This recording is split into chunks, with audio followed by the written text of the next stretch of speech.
तो नमस्कार दर्शक मित्रों, स्वागत है आप सौનું આપણી ચેનલ ઓનલી ખેડૂત માહિતી યુટ્યુબ સમાચાર ઉપર। અને મિત્રો, દેશ દુનિયાના અને ગુજરાતને લગતા તમામ મોટા સમાચાર જોવા માટે ચેનલને સબસ્ક્રાઇબ, વિડીયોને લાઇક કરવાનું ના ભૂલતા। ત્યારે મિત્રો, હવે ખેડૂત જગતના સૌથી મોટા સમાચારની વાત કરવામાં આવે તો મિત્રો, હવે ખેડૂતોના 2019ના હપ્તાને લઈને મિત્રો ખૂબ જ મોટા અપડેટ મળી રહ્યા છે। જે મિત્રો વાત કરવામાં આવે તો પ્રધાનમંત્રી કિસાન સન્માન નિધિના 18 હપ્તા જ્યારે ખેડૂતોના ખાતામાં આજ દિન સુધી નંખાઈ ગયા છે, ત્યારે મિત્રો 19મા હપ્તાની રાહ જોતા ખેડૂતો માટે હવે મોટા અપડેટ આવી રહ્યા છે। જ્યાં મિત્રો આપ સૌ જે હપ્તાની રાહ જોઈ રહ્યા છે તેની મિત્રો હવે તારીખ જે નજીક આવી જઈ ગઈ છે, ત્યારે મિત્રો વાત કરવામાં આવે તો હવે 19મા હપ્તાના જ્યારે લાભાર્થીઓને 9.7 કરોડથી વધુ પીએમ કિસાનના લાભાર્થીઓને 19મા હપ્તાનું ટ્રાન્સફર માનનીય પ્રધાનમંત્રી દ્વારા 9.7 કરોડથી વધારે ખેડૂતોના ખાતામાં એક બટન દબાવીને 19મા હપ્તાનું ડિજિટલ ટ્રાન્સફર 24 ફેબ્રુઆરી 2025 બપોરે 12:30 વાગે કરવામાં આવશે। ત્યારે મિત્રો હવે ખેડૂતોને જ્યારે રાહ જોઈને બેઠા હતા તેમના માટે ખૂબ જ મોટા અપડેટ મળી રહ્યા છે।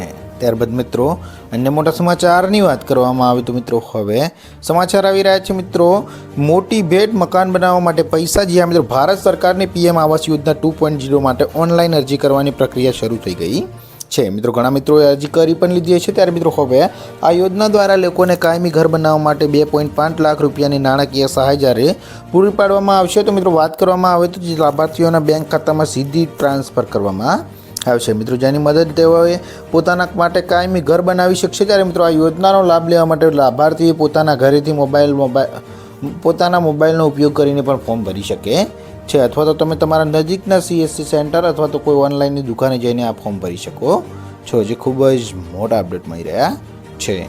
ત્યારબાદ મિત્રો અન્ય મોટા સમાચારની વાત કરવામાં આવે તો મિત્રો હવે સમાચાર આવી રહ્યા છે મિત્રો, હવે હાઈકોર્ટનો નિયમ તોડનારને આપી ચેતવણી। જ્યાં મિત્રો હવે શહેર સહિત રાજ્યભરમાં રખડતા ઢોરો અને બિસ્માર રસ્તા અને ટ્રાફિક માર્ગો ફૂટપાથ પર ગેરકાયદે પાર્કિંગ મુદ્દે એડવોકેટ અમિત પંચાલ દ્વારા હાઈકોર્ટ સમક્ષ કરાયેલી કન્ટેન્ટ પિટિશનમાં આજે ગુજરાત હાઈકોર્ટ રાજ્ય સરકારને સાફ શબ્દોમાં જણાવ્યું હતું। જ્યાં મિત્રો નાગરિકોના જીવને જોખમમાં મૂકતા અને આડેધડ વારંવાર નિયમ ભંગ કરતા કે કાયદો તોડતા તત્વો વિરુદ્ધ સખ્તાઈથી અને લોખંડી હાથે કામ લો તેવું હાઈકોર્ટે જણાવ્યું હતું। ત્યારે મિત્રો આપણે ઘણીવાર જતા હોઈએ છીએ, ત્યારે મિત્રો શહેરી વિસ્તારમાં રખડતા ઢોર અને મિત્રો અમુક લોકો જ્યાં મન ફાવે ત્યાં પાર્કિંગ કરતા હોય છે, તેને લઈને હાઈકોર્ટે મિત્રો મોટો નિર્ણય કર્યો છે, જે ખૂબ જ મોટા અપડેટ મળી રહ્યા છે।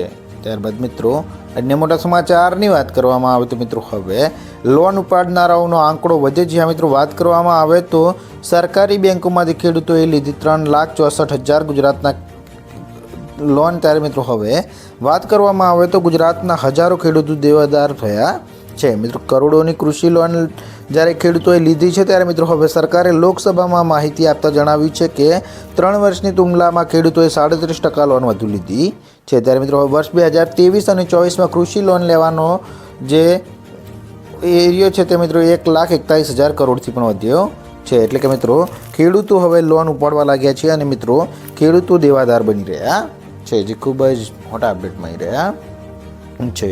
ત્યારબાદ મિત્રો અન્ય મોટા સમાચારની વાત કરવામાં આવે તો મિત્રો હવે સમાચાર આવી રહ્યા છે મિત્રો, ખેડૂતો માટે આવ્યા મોટા સમાચાર। જે મિત્રો વાત કરવામાં આવે તો હવે ખેડૂતોને તેમના પાકના પોષણક્ષમ ભાવ મળી રહે તે માટે રાજ્ય સરકાર હંમેશા કટિબદ્ધ હોય છે। તો મિત્રો આગામી સમયમાં તમામ જિલ્લાઓમાં ખેડૂતો પાસેથી રાજ્ય સરકાર દ્વારા ચણા અને રાયડાની ટેકાના ભાવે જ્યારે ખરીદી કરવામાં આવશે, તો મિત્રો આ માટે તારીખ 18/2/2025થી 9/3/2025 સુધી ખેડૂતોએ ગ્રામ્ય કક્ષાએ ગ્રામ કેન્દ્રો ખાતે વીસી મારફતે નાફેડના ઈ સમૃદ્ધિ પોર્ટલ પર વિનામૂલ્યે ઓનલાઈન નોંધણી કરાવવાની રહેશે। ત્યારબાદ મિત્રો તમે જે ખેડૂતો છે તે મિત્રો આ ગ્રામ્ય કક્ષાએ નોંધણી કરાવ્યા બાદ મિત્રો ટેકાના ભાવે ખરીદી ગવર્મેન્ટ દ્વારા કરવામાં આવશે, જેનો લાભ લઈ શકે છે, જે ખૂબ જ મોટા અપડેટ મળી રહ્યા છે।